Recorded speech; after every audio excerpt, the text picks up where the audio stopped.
Çështja që kemi vendosur të diskutojmë sot është çështja që është rikthyer në ditët e fundit për sa i përket Blon Amatës. Pse pikërisht në këtë moment ka diçka të re që pas 16 vitesh kemi rikthim të bujshëm në media?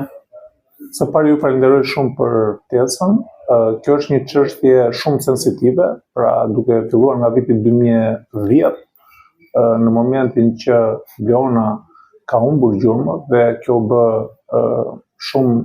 mediatike, pra duke filluar nga viti 2010, ka qenë nëna e Blonës, e cila përveç se ka bërë kallëzim penal në polici, në prokurori, pra e ka ndjekur vazhdimisht të çështje dhe paralelisht ajo ka ndjekur edhe mediatikisht, pra me televizione të cilat kanë bërë emisione lidhur me këtë çështje, por në mënyrë të vazhdueshme është interesuar dhe është munduar që të zbuloj fatin e Blonës. Pra, duke qenë se ndodhi një ngjarje e papritur, pra Blona ka qenë bashkë me bashkëfushatarët e saj, të cilët ishte duke luajtur dhe këtë papritur u zhduk nga vendi ku luanin së bashku, dhe kjo ishte një enigmë e cila e ka shoqëruar gjatë gjithë kohës. Megjithatë, ka pasur disa pista hetimi, prokuroria ka hetuar në disa pista, ku pista e parë është nëse mund ta kishte rrëmbyer dikush, pra pretendimi se dikush mund ta kishte rrëmbyer dhe ta kishte marrë për trafik organesh. Pistë tjetër ka qenë rrëmbimi për arsye të birësimit, pra mendoj se në Republikën e Maqedonisë së Veriut,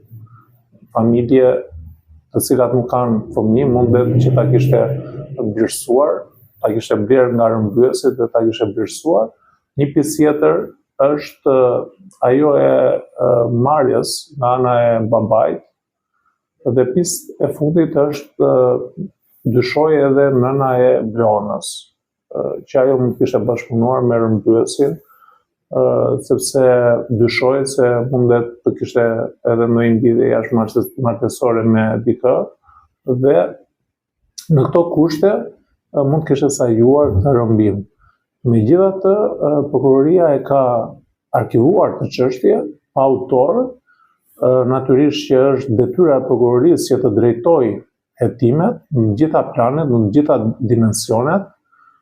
Është për të ardhur keq që pas 15 viteve ne ende nuk kemi autorët e rrëmbimit apo të vrasjes së Blona Matës. Pra, mund të jetë edhe një lloj vrasje që mund të jetë bërë, megjithatë duhet të riapet këtë çështje. Mendoj që duhet i kaloj prokurorisë së posaçme të merret spaku me këtë çështje ku mendoj që ndoshta janë përfshirë edhe zyrtarët të policisë, të cilët kanë shkuar në vendngjarje, ekspertët të cilët kanë shkuar në vendngjarje, sepse është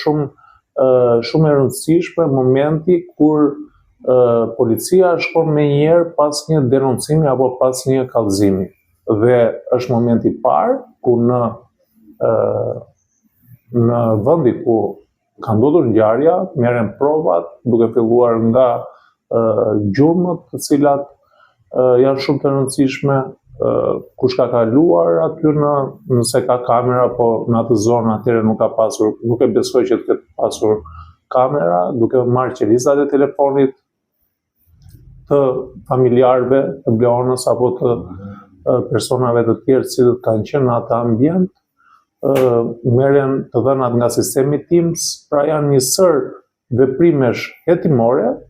të cilat duan kohën e tyre. Dhe në momentin që këto nuk merren në kohën ku ka ndodhur ngjarja, atëherë gjurmët fshihen, që do të thotë ka kaluar shumë kohë dhe është e pamundur për t'i rimarrë këto prova, të cilat do të shojnë tek zgjidhja e çështjes apo tek zgjidhja e problemit. Duhet të qëndroj te një pikë e rëndësishme që u thatë që nuk është përfolur shumë në media për sa i përket vrasjes Blona Matës. është e mundshme si pjesë dhe në interes të kujt mund të ishte vrasja e një fëmijë 6 vjeçar, domethënë kishte një informacion që ajo dinte dhe nuk duhet të binte në duart e dikujt sepse duhet të jetë diçka madhore që të vrasësh një fëmijë të asaj moshe. Të gjitha pisat ekzistojnë. Pra kur ndodh një zhdukje, pra janë disa pisa të cilat prokuroria duhet t'i ngrejë dhe natyrisht unë besoj që edhe në këtë rast i ka ngritur, edhe vrasja nuk mundet që të përjashtohet, sepse mundet që Leona mund të ketë parë diçka për cilën nëse fliste mundet që të prishte shumë punë, pra kjo nuk është vetëm në rastin e Bleonës, po të gjitha çfarë rastesh kemi parë me vrasjet e fëmijëve, apo të miturve, apo të afërmëve, të cilët ka marrë vesh informacione të caktuara, por qoftë edhe në një marrëdhënie pune kur ka ndodhur diçka e palishme apo e pamoralshme, dëshmitari duhet që të ekzekutohet në mënyrë që mos të flasë dhe mos të përhapet ky sekret. Kështu që edhe në këtë rast besoj që prokuroria e ka ngritur edhe këtë si pistë, por kjo nuk do të thotë që me patjetër duhet të ndodhur vrasja e Bleonës dhe unë nuk do ta uroja një gjë të tillë që të ndodhur, por duhet që besoj që prokuroria ka ecur edhe në këtë drejtim. Pra të gjitha mundësitë janë kur organi akuzës duhet të hetojë apo heton një çështje. Dhe edhe ky rast nuk bën përjashtim, vrasja mund të ndodhur për të shkak, që do të thotë ajo mund të ketë parë diçka që nuk duhet ta shikonte, mund ta kenë vrarë pasi mundet që t'i kenë marrë organet, mund ta kenë rrëmbyer për ta trafikuar, pra trafiqe të fëmijëve, mundet ta kenë rrëmbyer dhe pastaj ta kenë me qëllim birësimi, pra janë një sër alternativash. Rrëmbimi tjetër mund të jetë edhe për ta shfrytzuar në rrugë, pra si për lypje apo edhe për shfrytëzim seksual, pra ka një sër mundësish dhe pisash që organi akuzës nuk duhet që t'i neglizhonte. Dhe po të kaloj në kohë, në vitin 2010, shumë ngjarje, por edhe tani është shumë e vështirë për të zbuluar, por në 2010 në një vend të thellë, në një fshat të Kukësit, shumë ngjarje janë neglizhuar, pra sepse edhe policia nuk e ka bërë punën siç duhet, pra në momentin që ka ndodhur ngjarja, edhe prokuroria e ka neglizhuar, edhe pse mund të jetë publike, por fakti që zbulueshmëria nuk ka ardhur në një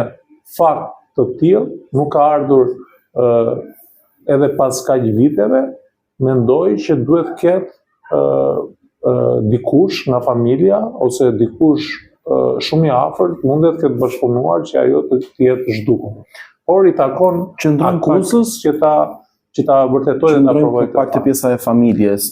Shanset janë të shumta që nëna ose babai të kenë, ju e cituat më sipër, po të qëndrojmë pak më shumë te kjo, të shtjellojmë pak më shumë pjesë. Nëna ose babai të jenë bashkëpunëtor në një nga pisat e mundshme të zhdukjes së Bleonës. Patjetër, organi akuzës besoj duhet ta ketë hetuar edhe këtë çështje, edhe nëse nuk e ka hetuar duhet ta hetojë, sepse në një ngjarje të tillë, pra prindrit janë ata të cilët janë më afër fëmijës së tyre,